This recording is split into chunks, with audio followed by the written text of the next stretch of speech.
So if you share a little bit about what were you doing before, and then like what happened after, like how did you discover pickleball? Yeah, so sales has always been in my adult life. It's what I've done. It's what I know. And actually, it was something I was really good at. And so, I've sold anything from protein powder to being an enterprise salesman and servicing large companies, with 5,000 employees. And so my background has always just been in sales from actually a very young age. I my first job in high school was Pier One Imports selling candles and throw pillows, decorative pillows. And so I remember those days where it's like, hey, you get paid for an upsell. And I was like, I can get paid to just do a little more. And that's kind of always stuck in my head. And so there's a lot of lessons I learned, leading now a franchisor, being CEO, that I've learned from my sales experience, but also working for very fast-paced, growing software companies. I worked for a company in Utah called Pluralsight. They went through an IPO. I worked for another software company called Team, which at the time we were acquired by WeWork. And, we all know what happened to WeWork, but at the time they were on a rocket ship, and, they had their destiny and they could have built it to what they wanted to be. Unfortunately, it didn't get to where it was supposed to, but, it was amazing just to see what could happen just of someone having an idea and a belief and scaling it. And yeah, that's what my background was primarily sales, and then transitioned to use my skill set of sales and understanding software and top of funnel and marketing, and to help small companies, and from being able to how to sales and marketing bridge together, and et cetera, right? So yeah, it was my sales days were, I'm still having to be a sales guy. We have to sell what the Picklr is every single day.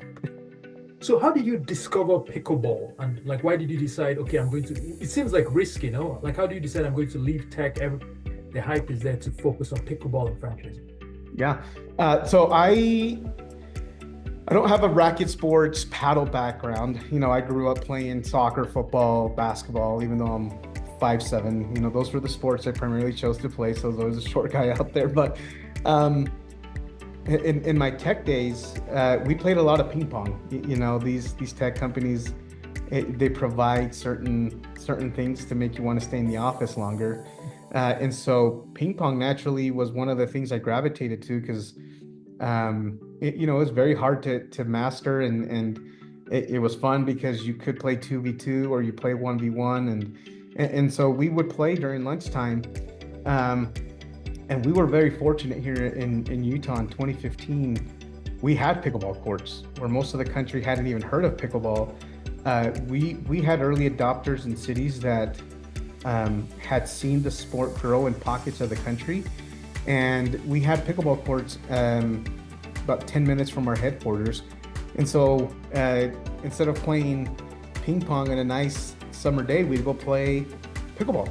And we interpreted the way that we thought it was meant to be played. We knew what the kitchen was and certain rules and dinking, but there wasn't a lot of pro pickleball, so you just interpreted how you thought it was, and you would get made fun of when you tell people I'm playing pickleball, because if it started to get the reputation that it was a sport for old people.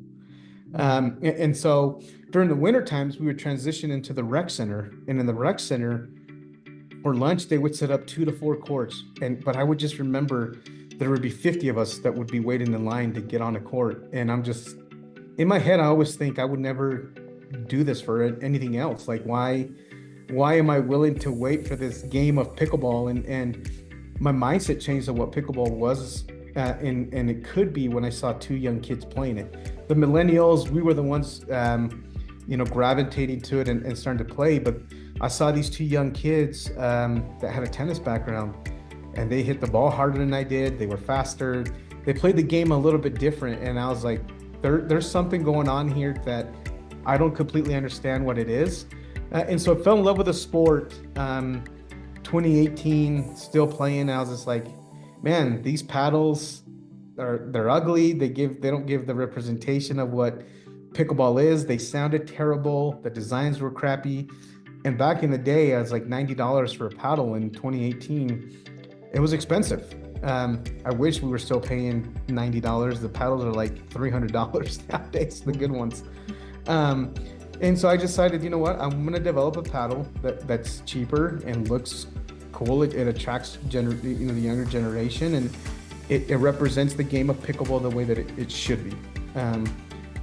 And in 2019, I just started selling paddles out of my basement. I was selling about 100 paddles a month, and I decided to take it serious. End of 2019, submitted a pretty big order. And if we remember, in December of 2019 in China, they already had shut down because of COVID. And so I didn't hear from anyone for a very long time, and wonder when I was going to hear from someone. And ultimately, just kept on going through the COVID year. Got laid off from a job after making the successful introductory to an aggregator, and they acquired 51% of the company, and I got laid off, and I was just like, you know what? I'm done working for people. I'm done helping build companies. It's time to take a step towards entrepreneur. I just had my fifth kid, no job. And, I had just had the best year financially of my life. And so I was like, taking a month off, couldn't decide what that is. And I just went back to the rec center days where we weren't a priority for pickleball. We competed with volleyball and basketball. If there's a team coming, we'd have to get kicked off the courts.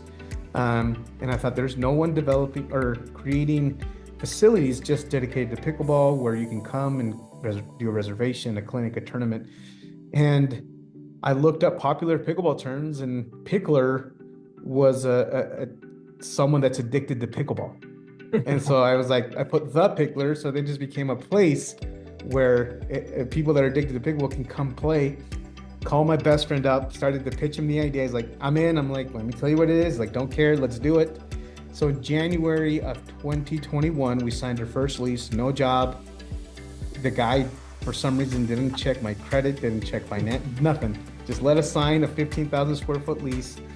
In April, maxed out my credit cards, my life savings, everything, and opened our first facility.